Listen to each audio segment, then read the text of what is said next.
యేసుక్రీస్తు నామములో ఇక్కడున్న మీకును లైవ్ లో ఉన్న వారికి అందరికీ కూడా ప్రేమపూర్వక వందనాలు తెలుపుతూ ఉన్నాను. ఈరోజు దేవుడు మనతో మాట్లాడాలనుకున్న అంశం వచ్చేసి రూపాంతరం.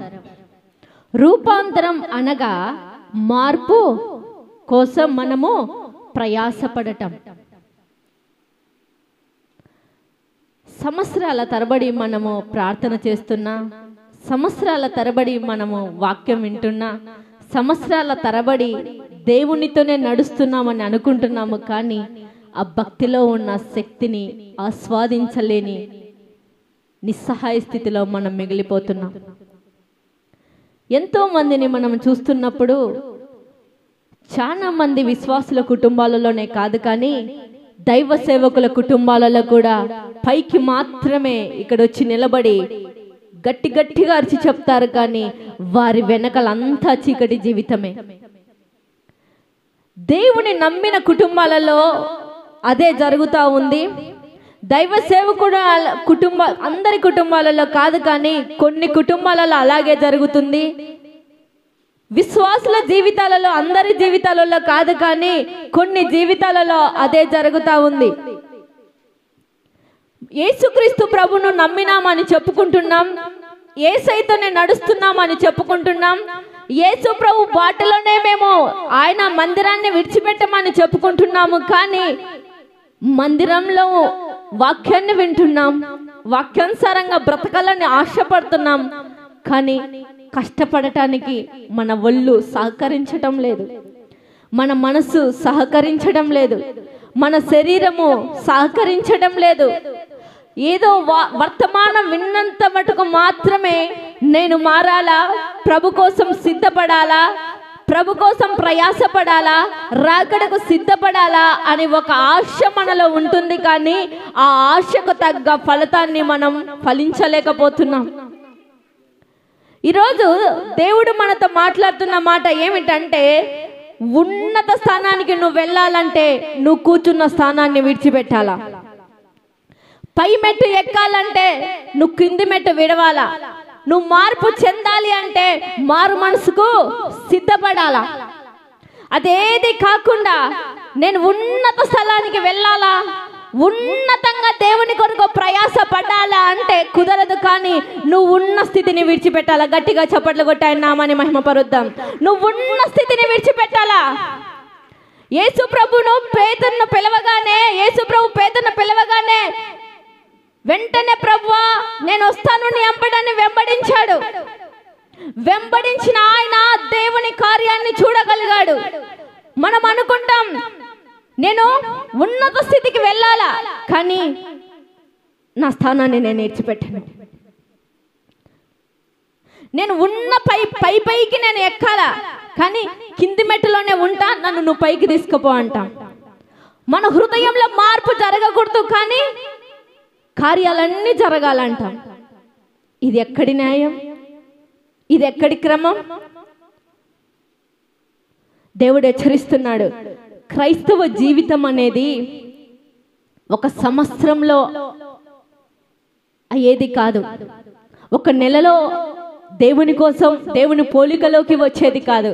క్రైస్తవ జీవితం అనేది ఒక సంవత్సరము ఒక నెలలో వచ్చేపాటైతే బాప్తిసం తీసుకున్నాము, దేవుని మందిరంతోనే మేము నడుస్తున్నాము, దేవుని పరిచర్యకే మేము సిద్ధపడుతున్నాము అని మనం అనుకుంటాము, కానీ అది మనల్ని మనము సాటిస్ఫై చేసుకోవటానికి మాత్రమే మన హృదయంలో మనం అనుకోవటం.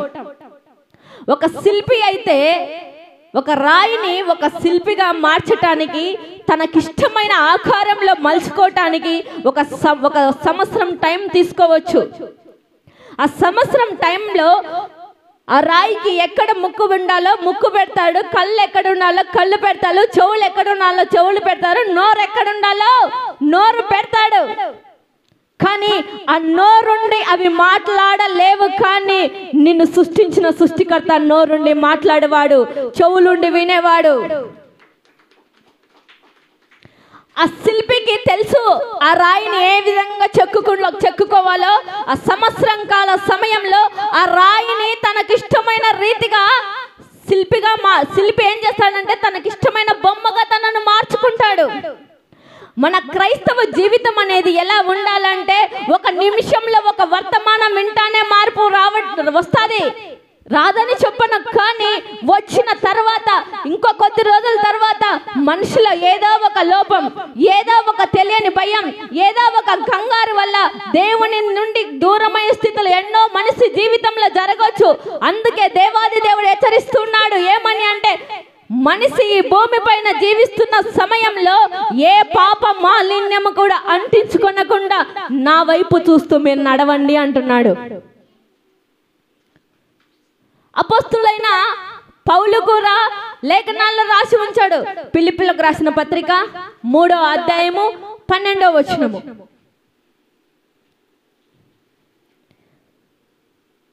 ఫిలిప్పీయులకు రాసిన పత్రిక 3వ అధ్యాయము 12వ వచనం.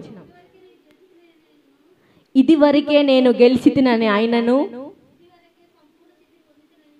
ఇది వరకే నేను సంపూర్ణ స్థితి పొందితిన ఆయనను నేను అనుకొనుట లేదు, కానీ నేను దేని నిమిత్తము క్రీస్తు చేత పట్టబడినో దాన్ని పట్టుకొనవలెనని గురి వద్దకే పరిగెత్తుచున్నాను. గట్టిగా చప్పట్లు కొట్టాయి నామాన్ని మహిమపరుద్దాం.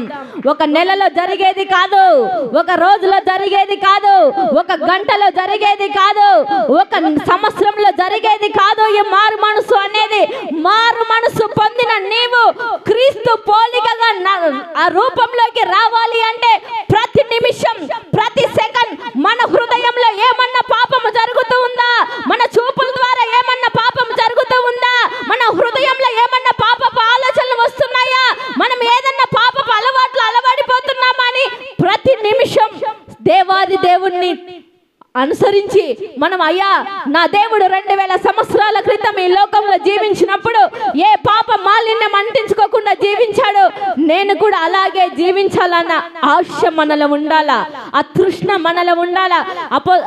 పౌలు అంటున్నాడు, ఏమంటున్నాడంటే, నేను అంత గొప్ప భక్తుడైన పౌలు గారే మాట్లాడుతున్నారు. ఏమని అంటే, నేను సంపూర్ణ స్థితిని పొందితిని అనుకోలేదు, కానీ సంపూర్ణ స్థితి పొందటానికే గురి వద్దకు పరిగెత్తుచున్నాను. ఈ కాలంలో ఎట్లున్నారంటే, కొంచెం వాక్యం తెలిసిన వెంటనే విశ్వాసులైనా నాకు అన్ని తెలుసు అనుకుంటున్నారు, సేవకులైనా నాకు అన్ని తెలుసు అనుకుంటున్నారు, ప్రార్థన చేయడం కొంచెం వస్తానే అన్ని తెలుసు అనుకుంటున్నారు. కానీ అనుకోవటం మన తప్పు. ఇంకా తెలుసుకోవాల్సినవి చాలా ఉన్నాయి. ఎవరన్నా ఒక మీటింగ్కి ఇన్విటేషన్ పంపించిన వెంటనే ఇంకా నేను ఇక్కడ ఉండను, నా వల్ల కాదు, దేవుడు నన్ను ఎక్కడికెక్కడికో తీసుకుపోతున్నాడు అనుకోవడం కరెక్టే. ఆశ నీలో ఉంది, ఆశ తగ్గట్టు మనము ఆయన చిత్త ప్రకారం ఫలించాలా, ఆయన చిత్త ప్రకారం మనం నడవాలా. నడిచినప్పుడే మన జీవితంలో కార్యాలు చేస్తాడు. కొన్ని తెలిసిన వెంటనే అన్ని నాకు తెలుసు అనుకోకూడదు. కొన్ని తెలిసిన వెంటనే దేవుడు నాకు అన్ని ఇచ్చేశాడు, నా అంతటి వాళ్ళు లేరు అని మనం అనుకోకూడదు. ఎప్పుడైతే నిన్ను నువ్వు తగ్గించుకొని దేవుని ఎదుట లొంగిపోతావో, ఎప్పుడైతే నీ ప్రాణ ఆత్మ శరీరంతో ఆయన దగ్గర నీ పాపాన్ని ఒప్పుకుంటావో, నువ్వు దేవుని దగ్గర నీ మనసులో ఏ పాపాన్ని పెట్టుకోకుండా ఆయన దగ్గర సాష్టాంగపడి నమస్కరిస్తావో, దేవుడు నీ ఉన్నత స్థానానికి ఎక్కించడానికి ఆయన నిన్ను ఇష్టపడతాడు. అదేది చెయ్యమో అదేది జరగకూడదు, రూపాంతర అనుభవమే జరగకూడదు, కానీ మన జీవితంలో కార్యాలు జరిగిపోవాలా. రూపాంతర అనుభవం జరగకూడదు, యేసయ్య ఇష్ట ప్రకారం నడవకూడదు, కానీ మన ఇష్ట ప్రకారం నడుస్తున్నప్పుడు మన జీవితంలో కార్యాలు చేయాలా.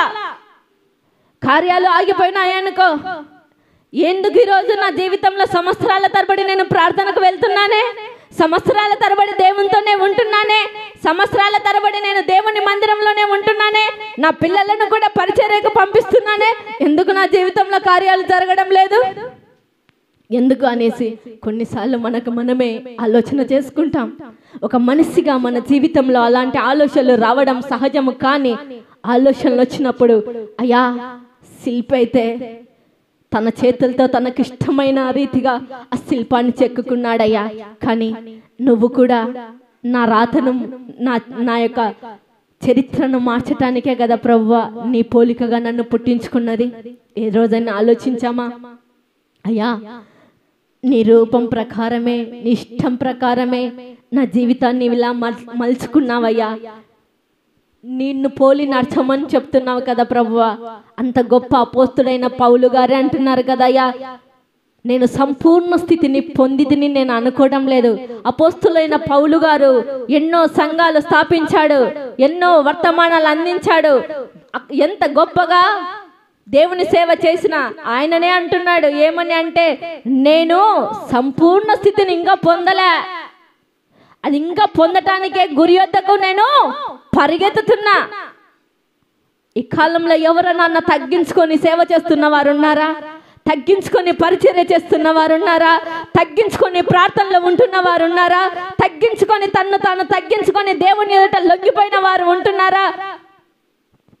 ఏళ్ల మీద లెక్క పెట్టవచ్చు అలాంటి దైవ సేవకులను, అలాంటి విశ్వాసులను ఏళ్ల మీద లెక్క పెట్టవచ్చు. అలాంటి పరిచారకులు చాలా మంది అరుదు. కొంతమంది పరిచర్య జీవితంలో కూడా ఎలా ఉన్నారంటే, చాలా సంవత్సరాల నుంచి నేను పరిచర్యకు వస్తున్నా, అన్ని నాకే తెలుసు, ఇప్పుడు వచ్చి నువ్వేంది చెప్పటం, లోబడే మనస్తత్వం లేదు. ఇప్పుడు వస్తున్నావు నువ్వేంది చెప్పడం, ఇప్పుడు చేస్తున్నావు నువ్వేంది బోధించటం, అన్ని నాకు తెలుసు, కానీ తెలిసిన నీవే అక్కడ మళ్ళా చెప్తున్నావు అని చాలా మంది చాలా విధాలుగా అనేకులమైన సనుక్కుంటారు, గొనుక్కుంటారు, లోపల బాధపడతారు. లోపల బాధపడి తన ఆత్మీయ స్థితిని వారే క్షీణించుకునే స్థితికి తీసుకుపోతున్నారు.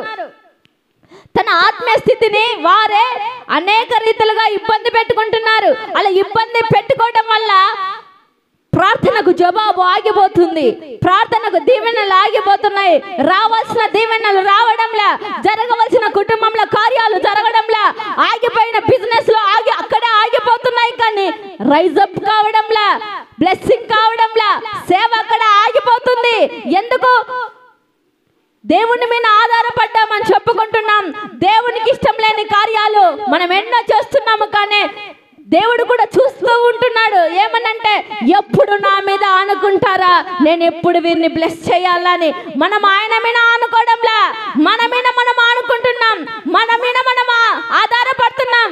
మన యొక్క హృదయం మీద, మన యొక్క ప్రాపర్టీ మీద, మన యొక్క బంధు బలగాల మీద, మన యొక్క ఇంట్లో ఉన్న వారిపైన మనం ఆధారపడతాము, కానీ అన్ని ఇస్తానన్న ఆయన మీద ఆధారపడము. కానీ మనుషులు చెప్పే 4 మాటలకు మనము లొంగిపోతాం.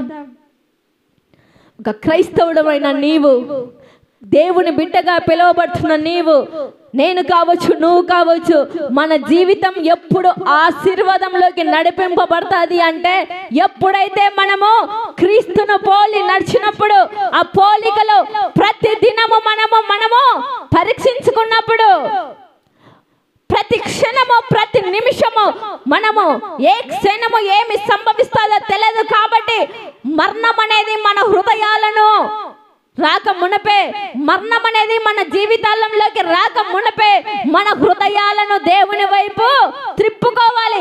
మన హృదయం మందం కాకూడదు, మన హృదయం కరడు కట్టకూడదు, మన హృదయంలో మెత్తనైన మాంసం ముద్దగా ఉండాలి. కానీ లేనిపోని చెత్తల్లో మన హృదయంలో పెట్టుకొని ఆదివారం వచ్చి నేను దేవుని సన్నిధిలో, అయ్యా నువ్వు ఉంటే చాలు ప్రభువా, నువ్వు లేకపోతే నేను బ్రతకలేనయ్యా, నువ్వు ఉంటేనే నా జీవితం అని అనకూడదు. కానీ కర్రుడు కట్టుకోపోయినా ఆ హృదయము బయటికి రావాలి.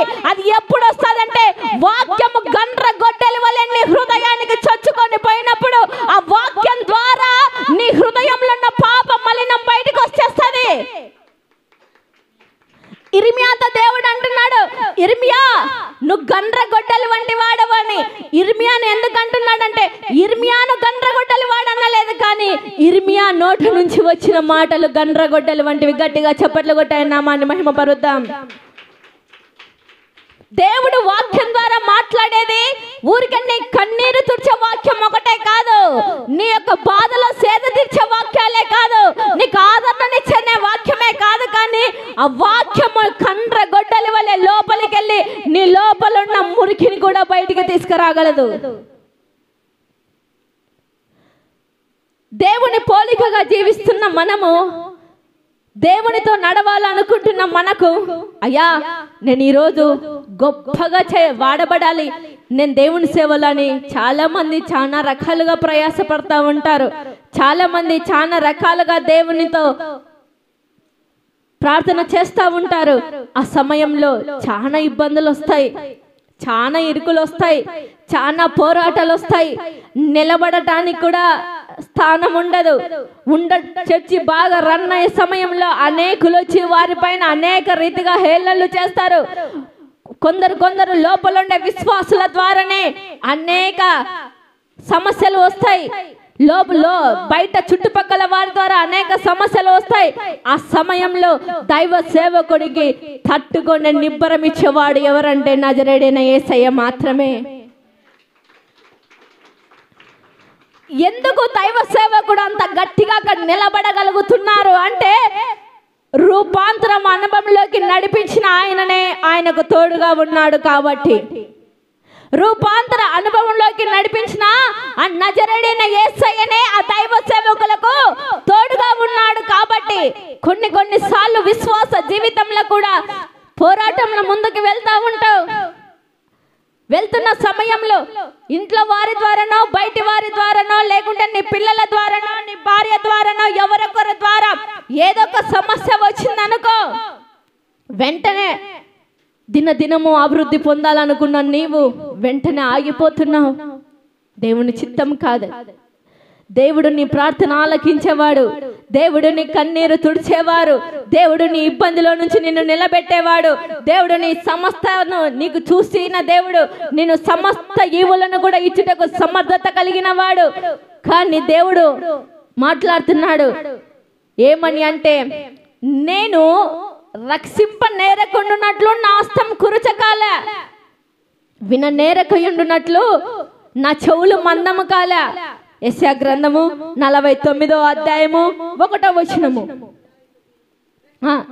యెషయా 59:1 రక్షింప నేరకయుండునట్లు యెహోవా హస్తము కురుచకాలేదు, విన నేరకయుండునట్లు ఆయన చెవులు మందము కాలేదు.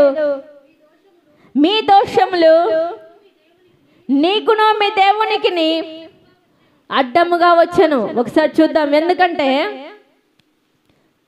ఆయన నువ్వు ప్రార్థన చేస్తున్నది చూస్తున్నాడు, నువ్వు కన్నీరు కార్చేది చూస్తున్నాడు, నువ్వు మాట్లాడేది చూస్తున్నాడు, దైవ సన్నిధిలో పరిచర్య చేసేది చూస్తున్నాడు, దైవ సేవకులతో మాట్లాడే మాటలు వింటున్నాడు. అన్నిని విన్న ఆయననే చెప్తున్నాడు ఏమని అంటే, నేను రక్షించటానికే ఈ భూమిపైకి వచ్చా 2000 సంవత్సరాల క్రితం. నిన్ను నా దగ్గరగా చేర్చుకోవటానికే 2000 సంవత్సరాల క్రితం నీ కోసం ఆ కల్వరి సిలువలో రక్తాన్ని కార్చాను. నువ్వు భరించవలసిన ఆ శాపాన్ని ఆ పాపాన్ని అంతా నేనే భరించాను. కానీ ఎందుకు మీరు నాకు దూరంగా ఉంటున్నారు? ఎన్నో వర్తమానాలు నేను అందిస్తున్నా, ఎంతో మంది దైవ సేవకులను నిలబెట్టుకొని నేను మాట్లాడుతున్నా, ఎన్నో నేను మీ మధ్య కార్యాలు చేస్తున్నా. ఎందుకు మీ హృదయం కరుడు కట్టుకపోయింది? మీరు నాకెందుకు దూరంగా ఉంటున్నాడు అని దేవుడు హెచ్చరిస్తా ఉన్నాడు. నేను చేస్తా, కానీ మీరు వాక్యాన్ని వినుమట్టుకే వింటున్నారు, కానీ వాక్యం అనేది మనిషి జీవితంలో ఫలభరితంగా లేదు అని దేవుడు హెచ్చరిస్తున్నాడు. వాక్యాన్ని వింటున్నాము, కానీ అంత వాక్యం చెప్పినప్పుడు చాలా చక్కగా చెప్పారు, చాలా అద్భుతంగా చెప్పారు, చాలా వాక్కు తలంతు ఉంది, చాలా టాలెంట్ ఉంది. టాలెంట్ తో వాక్కు తలంతుతో ఇక్కడ నిలబడేది కాదు, కానీ దేవుని శక్తితో మాత్రమే వాక్యం విడుదల కాగలదు. కానీ మా టాలెంట్ల ప్రకారము మా యొక్క తలాంతుల ప్రకారం ఇక్కడ నిలబడే చెప్పడానికి శక్తి లేదు. దేవుడు హెచ్చరిస్తున్న మాట, నా హృదయము మీ చెవులో పడుతున్నప్పుడు వింటున్నారు, హృదయంలో కొద్దిసేపు మాత్రమే దాచుకుంటున్నారు, బయటికి వెళ్ళిన తర్వాత యథాతథంగా మీ జీవితాలు ఉండిపోతున్నాయని దేవుడు హెచ్చరిస్తున్నాడు. మన జీవితం ఏ విధంగా ఉంటుంది? హృదయంలో ఉండవలసిన చెత్త అవన్నీ బయటికి వెళ్ళిపోతే అసూయ, కోపము, ఇంకా ఏదైతే మన హృదయంలో కరుడు కట్టుకపోయినది బయటికి వెళ్ళిపోవాలా. యేసయ్య లోపల వచ్చి కూర్చుంటాడు. గట్టిగా చప్పట్లు కొట్టి ఆయన నామాన్ని మహిమపరుద్దాం. కానీ ఆ కరుడు కట్టుకపోయినవి బయటికి వెళ్ళాలంటే చాలా అసంభవం, చాలా చాలా కష్టతరమైన పని అది. అందుకే ఇర్మియా గ్రంథము 13వ అధ్యాయము 23వ వచనం ఒకసారి చూద్దాం.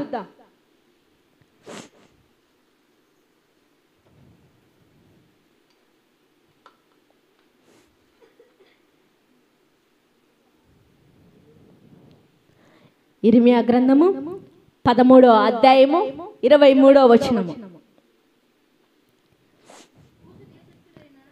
కూషు దేశస్థుడైన తన చర్మమును మార్చుకొనగలడా? చిరుతపులి తన మచ్చలను మార్చుకొనగలదా? మార్చుకొనగలిగిన ఎడల కీడు చెయ్యుటకు అలవాటు పడిన మీరును మేలు చెయ్యవల్లబడును. గట్టిగా చప్పట్లు కొట్టి ఆయన నామాన్ని మహిమపరుద్దాం. ఇక్కడ ఇర్మియా గ్రంథకర్త అంటున్నారు, మీరు కీడు చేసుకుంటూ ఇతరులకు కీడు చేయుటకు అలవాటు పడినారు. కూషు దేశస్థుడు నల్లగా ఉంటారు, వారు తన చర్మమును మార్చుకోగలరా? చిరుతపులి చర్మం పైన మచ్చలుంటాయి, ఆ మచ్చలు మార్చుకోగలదా? వాళ్ళు ఏ విధంగా అయితే మార్చుకోలేరో, కూషు దేశస్థుడు తన చర్మాన్ని ఏ విధంగా మార్చుకోలేరో, అదే విధంగా చిరుతపులి తన చర్మం పైన ఉన్న మచ్చలను ఏ విధంగా మార్చుకోలేదో, అదే విధంగా మీ యొక్క స్వభావము కూడా ఎన్ని వాక్యాలు విన్నప్పటికీ కూడా మార్పు చెందని జనముగా మనం ఉంటున్నాము అంటున్నాడు ఇర్మియా గ్రంథకర్త. ఇర్మియా భక్తుడు తన ప్రజలతో ఆ విధంగా హెచ్చరిస్తున్నాడు. కూషు దేశస్థుడు ఏ విధంగా అయితే మార్చుకోలేడో, చిరుతపులి తన మచ్చలను ఏ విధంగా మార్చుకోలేదో, అదే రీతిగా మీ యొక్క స్వభావాలు కూడా వాక్యం వింటున్నప్పటికీ, వాక్యం మీ చెవులో వినబడుతున్నప్పటికీ, పైకి మాత్రమే నిన్ను మోసపుచ్చుకుంటున్నావు, కానీ అనుభవపూర్వకంగా దేవుడు హెచ్చరిస్తున్నప్పుడు, ఆ దేవుడు భక్తిలోకి నడవండి అని మనల్ని చెప్తున్నప్పటికీ కూడా ఆ భక్తిని ఆస్వాదించాలని నిస్సహాయ స్థితిలో అబద్ధాలు చెప్పడానికి అలవాటు పడిపోతున్న మనము. అబద్ధాలు చెప్పడం ఎక్కడి నుంచి మొదలైందంటే, మూల పురుషుడైన ఆదాములో నుంచే అది మొలకెత్తింది. మొలకెత్తిన తర్వాత అదే స్వభావం ఎవరు లేకొచ్చింది? కయ్యూను లేకొచ్చింది. ఆ కయ్యూను కూడా ఏం చేశాడు? అబద్ధాలు ఆడుటకు అలవాటు పడిపోయినాడు. అదే స్వభావము వారి జనరేషన్ లో నుంచి మనకు కూడా వచ్చింది. మన శరీరంలో, మన రక్తపు చుక్కలో కోపంతో ఉన్నాము, మన రక్తపు చుక్కలో అసూయ ఉంది, మన రక్తపు చుక్కలో లేనిపోని అబద్ధాలు చెప్పే అలవాట్లు ఉన్నాయి. ఇవన్నీ ఎవరి ద్వారా తప్పింపబడతాము అంటే, కడపటి ఆదామైన యేసుక్రీస్తు రక్తం ద్వారా మనము తప్పింపబడతాము. ఆయన హెచ్చరిస్తున్నాడు, మూల పురుషుడైన ఆదాము ద్వారా మీ శరీరంలోకి ఎంటర్ అయినాయి. ఇవి ఎవరి ద్వారా పోతాయి అంటే, కడపటి ఆదామైన యేసయ్యతో నీ జీవితాన్ని అనుసంధానం వేసుకొని, ఆయనతో అనుసంధానం ఏర్పడి ఆయన రూట్ లో మనము నడిచినప్పుడు, కూషు దేశస్థుడు తన చర్మాన్ని మార్చుకోలేడు, చిరుతపులి తన శరీరం పైన ఉన్న మచ్చలను మార్చుకోలేడు. కానీ మనము కూడా ఏ విధంగా అయితే అవి మార్చుకోలేవో, మనము కూడా వాక్యాన్ని వింటున్నాము, కానీ అది ఎంత కష్టమైన పనో మనం కూడా మన పాత జీవితాన్ని మర్చిపోవటం అంతే కష్టమైన పని అని ఇర్మియా గ్రంథకర్త తన భక్తులను హెచ్చరిస్తున్నాడు. కష్టమే, కానీ ఆ కష్టానికి నువ్వు నోర్చుకోవాలి, ఆ కష్టానికి నువ్వు నిలబడాలి. ఆ కష్టంలో నువ్వు ఎవరి వైపు చూడకూడదు, కానీ నిన్ను నిలబెట్టిన నీ దేవుని వైపు చూడాలి. కష్టతరం. ఈ వర్తమానం ఎవరితో దేవుడు హెచ్చరిస్తున్నాడో తెలియదు, కానీ నీ పాత స్వభావాన్ని మార్చుకోవటం కష్టమనే పనే. కానీ ఆ స్వభావం పోవాలి అంటే ఒక్క ఆయనతో పెన వేసుకోవాలి. ఆయన ఎవరంటే నజరేయుడైన యేసయ్య. ఆ నజరేయుడైన యేసయ్య 2000 సంవత్సరాల క్రితం నీకోసం తన శరీరాన్ని నలగొట్టుకున్నాడు. నీకోసం తన అన్నిటినీ రక్తాన్ని చిందించాడు. చనిపోయాడు, తిరిగి 3వ దినాన లేచాడు. ఆయనే హెచ్చరిస్తున్నాడు, మీ రక్తంలో కోపం ఉంది, మీ రక్తంలో అసూయ ఉంది, మీ రక్తంలో లేనిపోని ఆలోచనలు ఉన్నాయి, మీ రక్తంలో జనరేషన్ ప్రకారం వస్తున్నాయి. కానీ ఇంకా కొంతమంది అంటా ఉంటాం, ఏమని అంటే, సేమ్ వీళ్ళ డాడీ లాగానే చేస్తున్నాడు, సేమ్ వీళ్ళ మమ్మీ లాగానే చేస్తున్నాడు, సేమ్ ఇంట్లో వాళ్ళ అబ్బలాగానే చేస్తున్నాడు, సేమ్ వాళ్ళ జేజి లాగానే చేస్తున్నాడు అని ఇలా అంటా ఉంటాము. కానీ వారి మన తరతరాల నుంచి వస్తున్న జనరేషన్ కర్సు పోవాలి అంటే యేసయ్యతో నువ్వు పెన వేసుకొని నడిచినప్పుడు నీ కుటుంబంలో ఉన్న పిల్లలు కూడా అదే దారిలో నడుస్తారు. ఊరికే మనము ఆదివారం పిల్లలు, ఈ జనరేషన్ పిల్లలు చాలా షార్ప్గా ఉన్నారు, చాలా హుషారుగా ఉన్నారు. ఇంతకు ముందు ఉన్న పిల్లలు వేరు, ఇప్పుడు జనరేషన్ లో ఉన్న పిల్లలు వేరు. ఆదివారం భార్యను చర్చికి తీసుకొస్తున్నావేమో, ఆదివారం భర్తను చర్చికి తీసుకొస్తున్నావేమో, ఇంటికి వెళ్ళిన తర్వాత నీ యథాతథంగా నీ యథార్థ జీవితంలో సత్యం లేకుండా అసత్యంతో నువ్వు నడుస్తున్నట్లయితే పిల్లలు ప్రతిదీ అబ్జర్వ్ చేసే కంప్యూటర్ మైండ్ లో మనం జీవిస్తున్నాం. పిల్లలు చూసి చూడనట్టు ఉండరు, కానీ ఆ పిల్లలు నిద్రపోతున్నట్టే నిద్రపోతుంటారు, ఆడుకున్నట్టే ఆడుకుంటూ ఉంటారు. చేసే పనులన్నీ వారు అబ్జర్వేషన్ లో పెట్టే కంప్యూటర్ తరంలో మనం జీవిస్తున్నాము. కాబట్టి మన ప్రవర్తన సరి చేసుకోవటానికి ఒక వర్తమానం మనకు అందించాడు. ఇక్కడ కూర్చున్న వారితోనూ, లైవ్ లో వింటున్న వారితోనూ, ఈ శబ్ద తరంగం ద్వారా వింటున్న వారితోనూ ఈ వర్తమానం ఎందుకు ఇస్తున్నాడు అంటే, నువ్వు చేసే ప్రతి పని పిల్లలు, దేవుడు మాత్రం మాకు పై నుంచి చూస్తుంటాడు, పిల్లలు ఈ భూమి పైన నీ కుటుంబంలో ఉండి చూస్తుంటారు. ఆ పిల్లలు రానున్న తరానికి వారు చక్కటి మార్గంలో, చక్కటి బాటలో వాళ్ళు ఉండాలి అంటే నీ ప్రవర్తన సరి చేసుకునే రైట్ టైం ఈరోజు నీకు ఒక అవకాశం దేవుడిచ్చాడు. మందిరానికి వస్తున్నాం, మందిరంలో అన్ని చేస్తున్నాం, ఇంటికి వెళ్ళిన తర్వాత నీ నోటిలో ఉండే సనుగుడు ఇంకా మారలా, నీ హృదయంలో ఉండే కష్టతరమైన మాటలు ఇంకా పోలా. నువ్వు మాట మాట్లాడినప్పుడు అవతలి వ్యక్తి కూడా మాటల ద్వారా గాయపరిచి గాయంతో వారి హృదయాలు గాయమైపోయినాయేమో. ఒకవేళ నువ్వు అనుకుంటూ ఉండొచ్చు, మాటల ద్వారానే నాకు అవతలి వ్యక్తితో మాట్లాడే తలాంతి ఇచ్చాడని. అది చీకటి శక్తి. నీ మాట ఎప్పటికైనా కూడా మృదువైన మాట తీరుగానే ఉండాలి, కానీ నీ మాట ఎప్పటికైనా ఇతరులను గాయపెట్టే మాట తీరుగా ఉన్నట్లయితే ఆ మాట రానున్న నీ పిల్లలకు కూడా అదే చొచ్చుకొని పోయి వారు నలుగురు ఎదుట నిలబడినప్పుడు అదే మాట తీరు వచ్చినప్పుడు వాళ్ళ డాడీ అలాగే ఉన్నాడు కాబట్టి ఆ డాడీలో ఉన్న జీన్స్ అలాగే వచ్చాయి అని నీకు అవమానం రాకూడదు, నీ పిల్లలకు అవమానం రాకూడదు, నిన్ను సృష్టించిన సృష్టికర్తకు అవమానం రాకూడదు. మన ప్రవర్తన ఒకప్పుడు మునుపటి ఆదాము, మొదటి ఆదాము ఏ విధంగా అయితే ఉన్నాడో అలాగే ఉంది. కానీ కడపటి ఆదామైన యేసుక్రీస్తు ప్రభును అంగీకరించిన నీవు మొదటగా నీ హృదయంలో ఉన్న పాపాన్ని ఆయన దగ్గర ఒప్పుకున్నట్లయితే ఆయన నిన్ను నడిపించడానికి ఇష్టపడే దేవుడు. నేను మాత్రం పరిశుద్ధుడను, నేను మాత్రం దేవునితో నేను నడుస్తున్నవాడు అని చెప్పుకుంటున్నావు. నీలో ఉన్న కోపము చావలేదా? నీలో ఉన్న అసూయ చావలేదా? నీలో ఉన్న వ్యక్తిగత జీవితాలలో ఏ వీటిలైతే సిగరెట్ కావచ్చు, త్రాగుడు కావచ్చు, వ్యభిచారం కావచ్చు, భయంకరమైన ఏ వాటినైతే బంధింపబడి కూడా నేను యేసు ప్రభు బిడ్డనని చెప్పుకుంటూ మొదటి ఆదాములాగా నేను జీవించినట్లయితే కడపటి ఆదామైన యేసయ్య నీ హృదయంలో అడుగు పెట్టాడు. కానీ అడుగు పెట్టాలని నీ గుమ్మం ఎదుటికి వచ్చిన వెనక్కి వెళ్ళిపోయేవాడు. ఆయన తలుపు కొట్టినప్పుడు ఆయన ఎప్పుడైతే నీ హృదయానికి దగ్గరికి వచ్చి నేను నీ హృదయంలోకి రావాలనుకుంటున్నా, నన్ను ఆహ్వానించు అని చెప్పినప్పుడు వెల్కమ్ యేసయ్యను, నువ్వు యేసయ్యను స్వాగతం పలికినప్పుడు ఆయన మనస్ఫూర్తిగా నీ హృదయంలో ఉండేవాడు, నీ ఇంటిలో ఉండేవాడు. ఎప్పుడైతే ఆయన నీ ఇంటిలో అడుగు పెడతాడో నీకు చీకటికి ఆ ఇంట్లో స్థానం ఉండదు, వ్యభిచారానికి ఆ ఇంట్లో స్థానం ఉండదు, దొంగతనాలు చేయడానికి నీ కాళ్ళు వెళ్ళవు, అబద్ధాలు చెప్పడానికి నీ పెదవులు పలుకోవు, నీ భార్యను కొట్టడానికి నీకు చేతులు రావు, నీ భర్తను లేనిపోని మాటలు అనుకోవటానికి రాదు.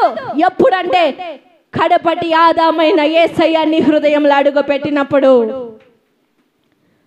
కడపటి ఆదామైన యేసయ్య నీ హృదయంలో అడుగు పెట్టినప్పుడు ప్రతిదీ గ్రహించి అడుగు వేసే జ్ఞానం దేవుడు నీకు ఇచ్చును గాక.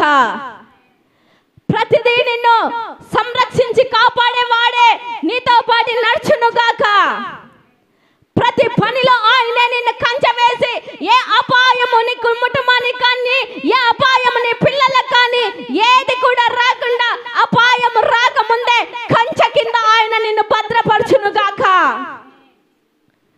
ఆయననే హెచ్చరిస్తున్నాడు. ఏమని అంటే, ఎందుకు ఆగిపోతున్నాయి దీవెనలు, ఎందుకు స్వస్థతలు ఆగిపోతున్నాయి, ఎందుకు నీ కుటుంబంలో నీ భార్య నీ మాట వినటం లేదు, ఎందుకు నీ పిల్లలు నీ మాట వినటం లేదు, ఎందుకు నీ కుటుంబంలో లేనిపోని అనుమానాలు, ఎందుకు నీ కుటుంబంలో లేనిపోని భార్యాభర్తల మధ్య గొడవలు, ఎందుకంటే కడపటి ఆదామైన యేసయ్య నీ హృదయంలో లేడు కాబట్టి. మొదటి ఆదాము మన హృదయంలో ఉన్నాడు. మొదటి ఆదాములో ఉండే లక్షణాలు కోపము, అసూయ, ద్వేషము, అల్లరితో అన్ని ఉన్నాయి. అబద్ధాలు చెప్పటం ఇవన్నీ ఉన్నాయి. అవన్నీ పోవాలి అంటే యేసయ్య, కడపటి ఆదామైన యేసయ్య మన హృదయంలో అడుగు పెట్టినప్పుడు ఈ చీకటి సామ్రాజ్యాలు ధ్వంసమైపోతాయి, ఈ చీకటి క్రియలు ధ్వంసమైపోతాయి, చీకటి ఆత్మలు ధ్వంసమైపోతాయి. యేసయ్య శక్తి ఆ కుటుంబంలో వెలుగు అట్లే వెలిగిస్తాడు. వెలిగించిన ఆయన తరతరాలు ఆ కుటుంబాలు అట్లే దేవుడు నడిపిస్తాడు. అంతేకాని ప్రజలను మెప్పించడానికి, భర్తను మెప్పించడానికి, భార్యను మెప్పించడానికి నీ యొక్క ఆత్మీయ స్థితి లెవెల్ ఎలా ఉందో ఒకసారి దేవుని దగ్గర అడగండి. ఒక్కసారి అడిగినట్లయితే కొన్నిసార్లు భార్యను మెప్పించడానికి ఏవేవో చేస్తారు, భర్తను మెప్పించడానికి ఏవేవో చేస్తారు, భార్యల దగ్గర తన పంతమే నెగ్గటానికి ఏవే చేస్తారు, భర్తల దగ్గర తన మాట తీర నెరవేరాలని ఏవేవో చేస్తారు. కానీ ఈ లోకంలో ఆ రూలన్నీ పాస్ అవుతాయి, కానీ దేవుని దగ్గర ఆ రూలన్నీ పాస్ కావు. దేవుడు చెప్పిన అడుగు జాడల ప్రకారం మనం నడిచినప్పుడు మాత్రమే మన జీవితం ముందుకు సాగిపోతుంది. అది ఎలా సాధ్యమవుతుంది, అది ఎలా సాధ్యమవుతుంది అని మనం అనుకోవచ్చు, కానీ సాధ్యమవుతుంది అని కూడా దేవుడు లేఖనాల ద్వారా హెచ్చరించాడు. చూద్దాం ఒకసారి. రోమీయులకు రాసిన పత్రిక 11వ అధ్యాయము 17వ వచనం. రోమీయులకు రాసిన పత్రిక 11వ అధ్యాయము 17వ వచనం.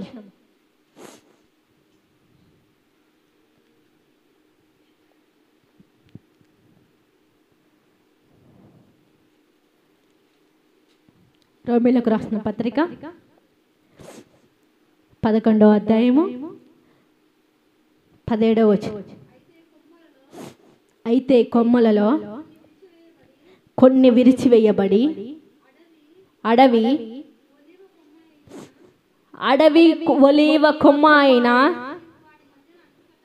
నీవు వాటి మధ్యన అంటు కట్టబడి ఒలీవ చెట్టు యొక్క సారవంతమైన వేరులో వాటితో కలిసి పాలు పొందిన ఎడల ఆ కొమ్మల పైన అతిశయింపకము. ఒకసారి చూద్దాం. మార్పు అనేది ప్రతి మనిషి జీవితంలో అసాధ్యం. కానీ మారు మనసు పొందుటకు నీకు దేవుడు ఒక అవకాశం ఇచ్చాడు. మారు మనసు పొందుటకు నువ్వు ఎలా చేస్తే ఆయనతో నడుస్తావో, ఈ భూమి పైన నీ యొక్క జీవితాన్ని ముగించిన తర్వాత ఆయన దగ్గర ఎలా ఉంటావో అన్నిటినీ ఆయన హెచ్చరించారు. ఇక్కడ మనం చూసినట్లయితే 2 చెట్లు ఉన్నాయి. ఒకటి సారవంతమైన ఒలీవ చెట్టు, 2 అడవి ఒలీవ చెట్టు. ఇక్కడ సారవంతమైన ఒలీవ చెట్టు ఎవరంటే నిజమైన ద్రాక్షావల్లి, ఆయనే నజరేయుడైన యేసయ్య. గట్టిగా చప్పట్లు కొట్టి ఆయన నామాన్ని మహిమపరుద్దాం. అడవి ఒలీవ చెట్టు ఎవరంటే ఆదాము సంతానమైన మనమే. ఆయన మనతో హెచ్చరిస్తున్నాడు. ఏమని అంటే, సారవంతమైన ఒలీవ చెట్టు అయిన నిజమైన ద్రాక్షావల్లి అయిన యేసయ్యతో మనము ఏమేసుకోవాలా? అంటు పెట్టబడాలా. ఎలా అంటుపెట్టబడతామంటే, ఎప్పుడైతే దేవుని వాక్యము మన చెవున వినబడుతుందో ఆ వాక్యాన్ని మనము వినాల.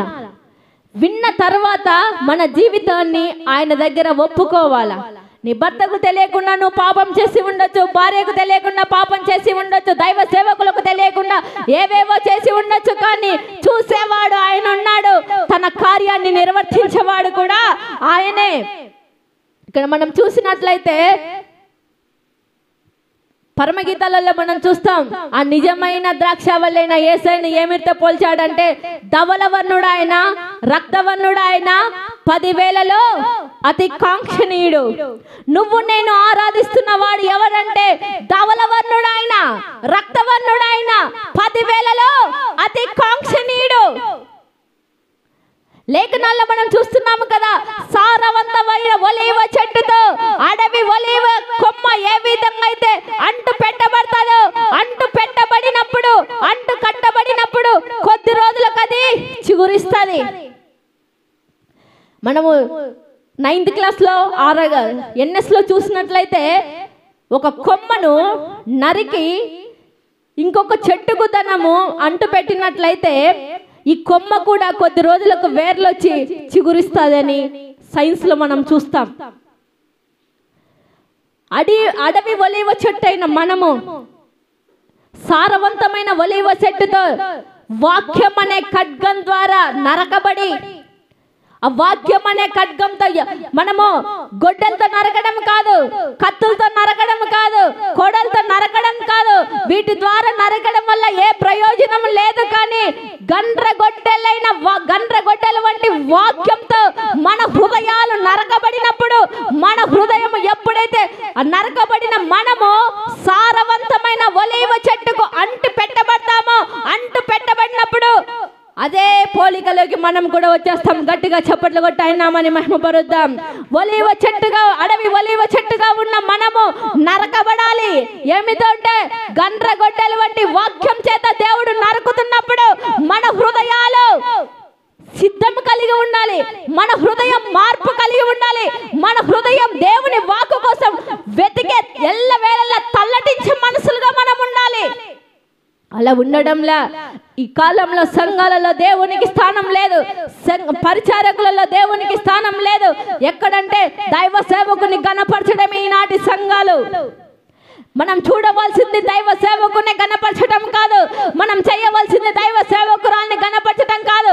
వారిలో నుంచి వస్తున్న మాటను మనం గ్రహించే స్థితిలోకి మన ఆత్మీయత ఉండును గాక. నిలబడేది ఎవరనేది మనం చూడకూడదు, కానీ నిలబడి ఆయనలో నుంచి మాట్లాడుతున్న మాటలు గ్రహించే శక్తి దేవుడు మనందరికీ అనుగ్రహించును గాక. ఎప్పుడు అలాంటి ఆత్మీయ స్థితిలోకి మనం వస్తాము అంటే, నిజమైన సారవంతమైన ఒలీవ మొక్క అయిన నిజమైన ద్రాక్షవల్లితో మనము, అడవి ఒలీవ మొక్కగా ఉన్న మనము ఆయనతో అంటు పెట్టుకున్నప్పుడు మన జీవితాలు మార్చబడతాయి. అంతేకాని చూడండి, ఒక చెట్టు ఉంటుంది, ఆ చెట్టు ఉన్నప్పుడు దాన్ని అంటు పెట్టడం ఎట్లా? ఇదో ఒక చెట్టు కదా, ఈ చెట్టుకు ఇంకొక కొమ్మను తీసుకొచ్చి నరికి దీనికి మళ్ళీ పెట్టినట్లయితే దాని లోపల ఏమొస్తుంది అంటే వేర్లు వస్తాయి. మనం అడవి ఒలీవ చెట్టు లాగానే మనం ఉన్నాం. మన బ్రతుకు అలాగే ఉండిపోయింది. కడపటి ఆదాము స్వభావం అలాగే ఉండిపోయింది. మొదటి ఆదాము స్వభావం అలాగే ఉండిపోయింది మనలో. కానీ కడపటి ఆదాము స్వభావం మనలోకి రావాలి అంటే నిజమైన ద్రాక్షవల్లి అయిన ఆయనతో మనం పెనవేసుకోవాలి, ఆయనతో మనం నడవాలి, ఆయనతో మనము చూడాలి.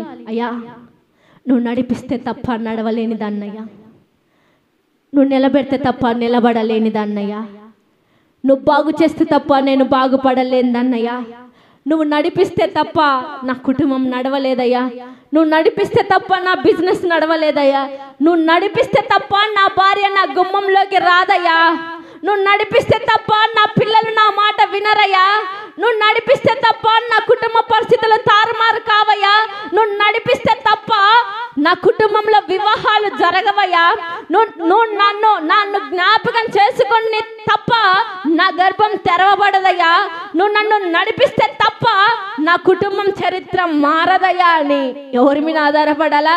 నిజమైన ద్రాక్షవల్లివైన యేసయ్యతో అంటు పెట్టుకున్నప్పుడు అడవి ఒలివ చెట్టైన స్వభావం మనలో నుంచి పోతుంది. అప్పుడు మనం అందరం కూడా ఏ రూపంలోకి వచ్చాం? సారవంతమైన ఒలివ చెట్టైన కడపటి ఆదామైన యేసయ్య పోలికలోకి మనం వస్తాం. ఈ కాలంలో అది జరగడంలా. ఏ కుటుంబాలలో చూసినా దుఃఖము, రాత్రంతా వేదనతో పడుకుంటున్నారు. ఉదయం ఎప్పుడు తెల్లవారుతుందా? ఎప్పుడు మా పనులకు వెళ్ళాలా? ఉదయం ఎప్పుడు తెల్లవారుతుందా? ఎప్పుడు బయటికి వెళ్ళాలా అనే ఒక నిస్సహాయంగానే బ్రతుకుతున్నారు జనాలు. ఏ కుటుంబంలో శాంతి లేదు.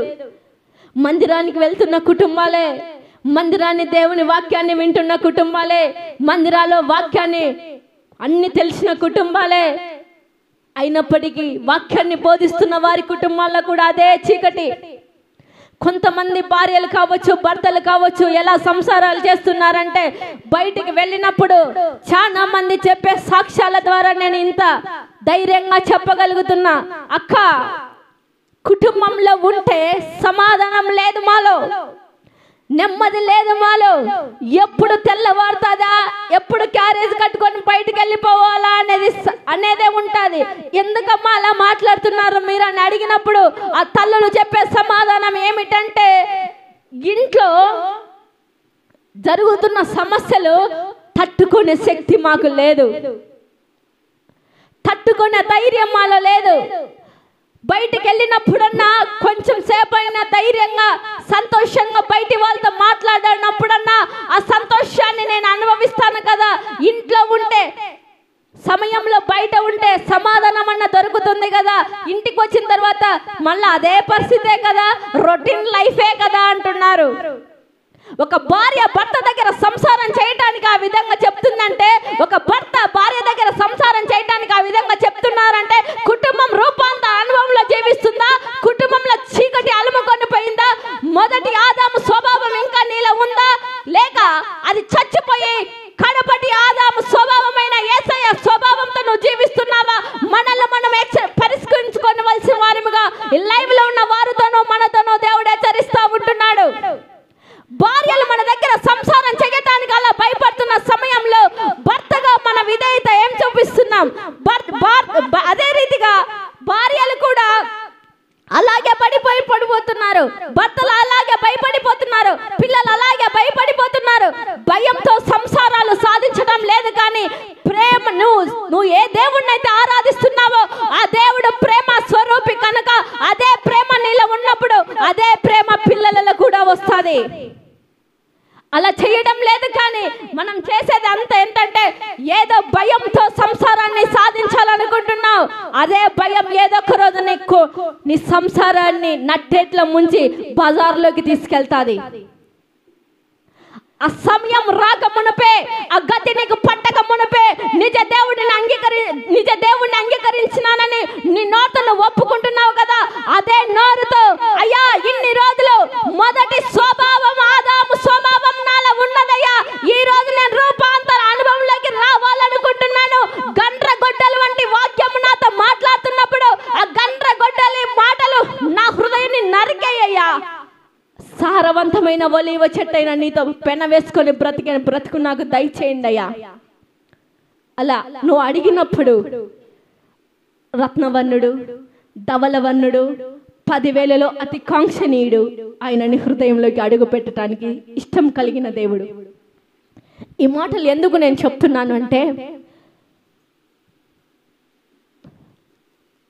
భూమి మీద నువ్వు జీవిస్తున్నావు, మందిరానికి వస్తున్నావు, పోతున్నావు, సేవ చేస్తూ ఉండొచ్చు.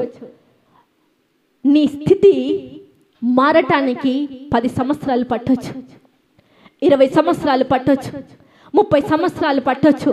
పైకి మాత్రమే భక్తి పరుడని చెప్పుకుంటూ భక్తిలో ఉన్న శక్తిని నువ్వు ఆస్వాదించలేక దేవుని బిడ్డనని చెప్పుకుంటూ నువ్వు పనిలో ఉంటున్నావు అనుకో, ఆ లోపే నీకు మరణం సంభవించింది అనుకో. లేకే ఆ లోపే నీ భార్య మరణించిందో, లేకుంటే నీ భర్త మరణించినారో, లేకుంటే నీ కుటుంబంలో తెలియని ఏదన్నా జరిగింది అనుకోండి,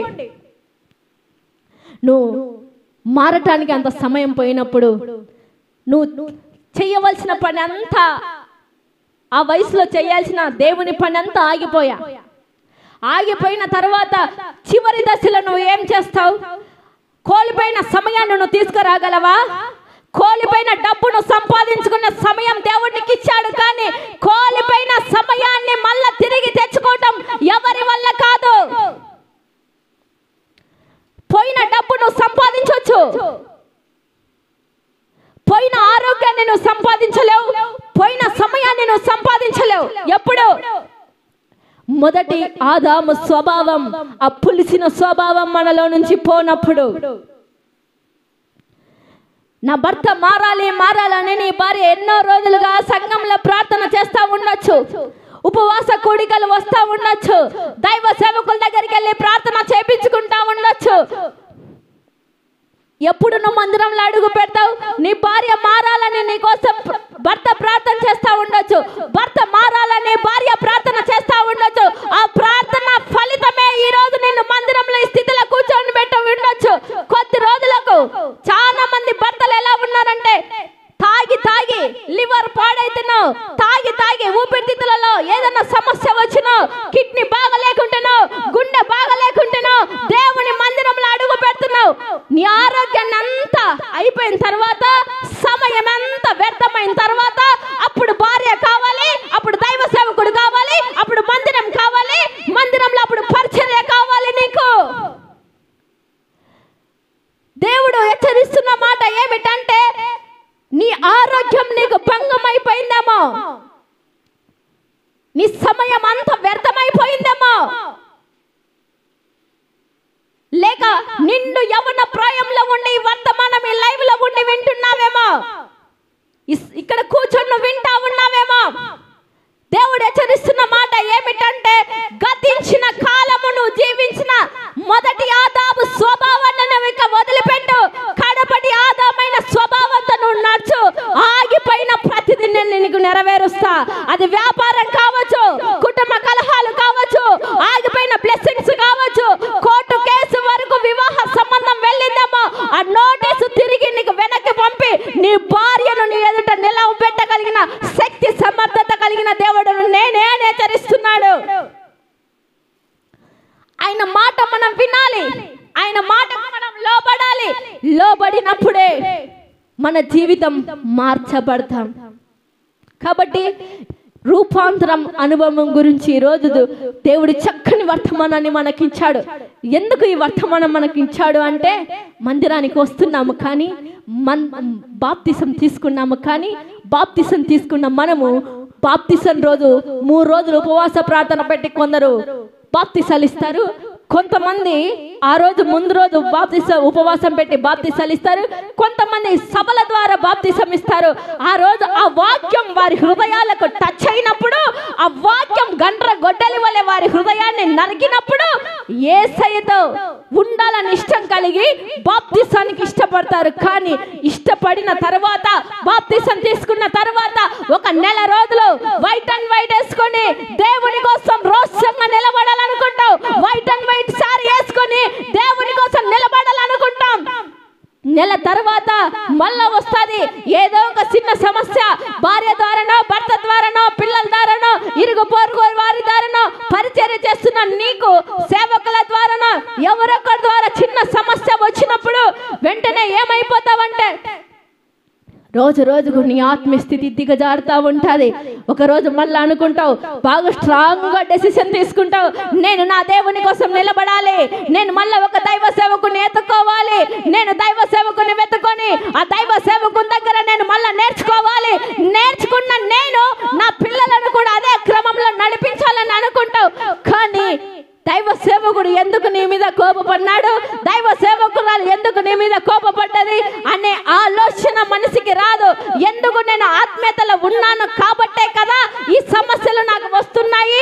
ఈ సమస్యల ద్వారా నన్ను ఆత్మీయతలో నుంచి దొంగలించడానికే కదా అపవాది నన్ను స్థితిగా టెస్ట్ చేస్తుంది, నన్ను పరీక్షిస్తుంది అని గ్రహించే మనస్సు నీకు రాదు. ఆ మనస్సు వచ్చిన వాళ్ళు ధన్యులు. ఎందుకంటే దేవుడు ఇంత ముందుకు లేఖనాల్లో చెప్పాను కదా, యోబును పరీక్షించటానికి దేవుడు సాతానుకు సమయం ఇచ్చాడు. కానీ దేవుడు ఏం చెప్పాడు? నువ్వు నమ్మకమైన భక్తుడు, ఆయన నమ్మకమైన కుటుంబంగా ఉంటున్నారు, ఏమి పరీక్షించడానికి నేను సమయం ఇచ్చాను, కానీ ఆయన ఆత్మను తీసుకోవటానికి మాత్రం నీకు నేను ఛాన్స్ ఇవ్వలేదు అన్నాడు. అలాగే జరిగిందా? దేవుడు చెప్పిన మాట ప్రకారమే జరిగింది. యోబు ఆత్మను తీసుకొనుట అపవాది వల్ల కాలేదు. ఎప్పుడైతే యోబు వల్ల దేవుడు ఘనత పొందాడు, అన్ని ఇచ్చిన దేవుడే అన్ని తీసుకుపోయిన దేవుడే అన్ని ఇస్తాడు అని విశ్వసించాడు. కాబట్టి అన్ని ఇచ్చాడు, అన్ని దేవుడు తీసుకుపోయాడు.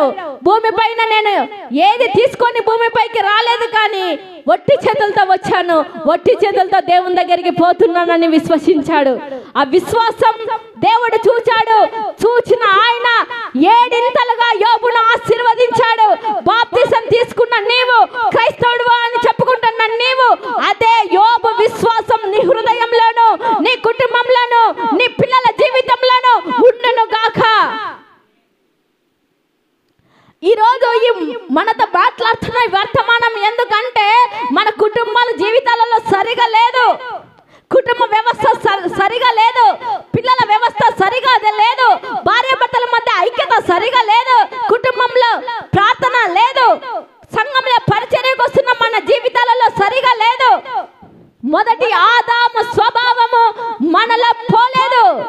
ఎవరన్నా ఏదైనా చెప్తే అమ్మా అంటే ఏం చెప్పు పిలుస్తున్నావు, ఏంటైనా అంటే అట్లా కాదన్నా ఇట్లా అంటే నాకు తెలుసు కదా నువ్వు చెప్పాలా. స్వభావం పోవాలి. ఆ స్వభావం ఎప్పుడు పోతుంది? నీతో చెప్పించుకునే స్థితిలో నేనున్నానా? నీతో మాటలు పడే స్థితిలో నేనున్నానా? ఆ స్వభావం పోవాలి. ఆ స్వభావం మృదువైన మాట తీరు నీలో వస్తే, ఆ స్వభావం పోతే నువ్వు ఇంకా గండ్రగొడ్డలైన వాక్యం చేత నువ్వు నరకబడితే సారవంతమైన ఒలీవ చెట్టైన యేసయ్య మనసు నీలేకొస్తుంది. సారవంతమైన ఒలీవ చెట్టు ఎప్పుడు వస్తుంది అంటే ఇంకా నరకబడలా. వాక్యం వింటున్నావు, వాక్యాన్ని జీవితాన్ని నేను ఇచ్చాను అంటున్నావు, ఆ వాక్యం ఫలభరితంగా లేదు. పైకి వినటానికి మాత్రమే భక్తి పరులుగా మనం ఉంటున్నాము, కానీ భక్తిలో ఉన్న శక్తిని ఆస్వాదించలేని స్థితిలో ఉండిపోతున్నాం. అందుకే కదా ఇర్మియా భక్తుడు అంటున్నాడు, కూషు దేశస్థుడు తన శరీరంపై ఉన్న చర్మాన్ని మార్చుకోగలడా? చిరుతపులి తన పై ఉన్న మచ్చలను మార్చుకోగలదా? మార్చుకోలేదు. మీ పాపపు స్వభావాన్ని మీరు కీడు చేయుటకే మీరు కీడు చేసుకుంటున్నారు, ఇతరులకు కీడు తలపించడానికే ఉన్నారు, మీ స్వభావం మార్చుకోలేకపోతున్నారు అని హెచ్చరిస్తున్నాడు. ఇన్ని రోజులు ఈ వర్తమానాలను విన్నావేమో, ఇన్ని రోజులు భార్యాభర్తల మధ్య సైక్యత లేదేమో, సమాధానం లేదేమో, నీకు భయపడి కాపురం చేస్తుందేమో. భర్తగా నువ్వు ఆమెను ఏ విధంగా గాయపరిచావు, భార్యగా నువ్వు ఏ విధంగా భర్తను గాయపరిచావు, పిల్లలుగా కుటుంబంలో సంసారం ఏ విధంగా ఉంటుందో మీ కుటుంబానికి తెలుసు, మీకు తెలుసు. కానీ ఈ వర్తమానం అందించాడంటే ఆ స్వభావం పోయి రూపాంతర అనుభవంలోకి నువ్వు రావాలని. ఒకవేళ దైవ సేవకుడిగా, విశ్వాసులుగా ఈ వర్తమానం విని ఉంటే, దేవుడు మనతో మాట్లాడిన వర్తమానం ద్వారా మనలో దేవుడు ఏ కార్యాన్ని చేయాలని ఇష్టపడ్డాడు. సారవంతమైన ఒలీవ చెట్టైన యేసయ్యతో మన జీవితాన్ని, అడవి ఒలీవ మొక్కమైన మన జీవితాన్ని ఆయనతో పెనవేసుకుందాం, అంటు కట్టుకుందాం. దేవుడు మొదటి ఆదాము స్వభావాన్ని చంపివేసి కడపటి ఆదామైన యేసయ్య స్వభావాన్ని మనకు అనుగ్రహించును గాక. ఈ యొక్క వాక్యం లైవ్ లో ఉన్న వారికి, ఇక్కడ ఉన్న మీకు అందరికి ఫలభరితంగా మారును గాక. ఆమేన్.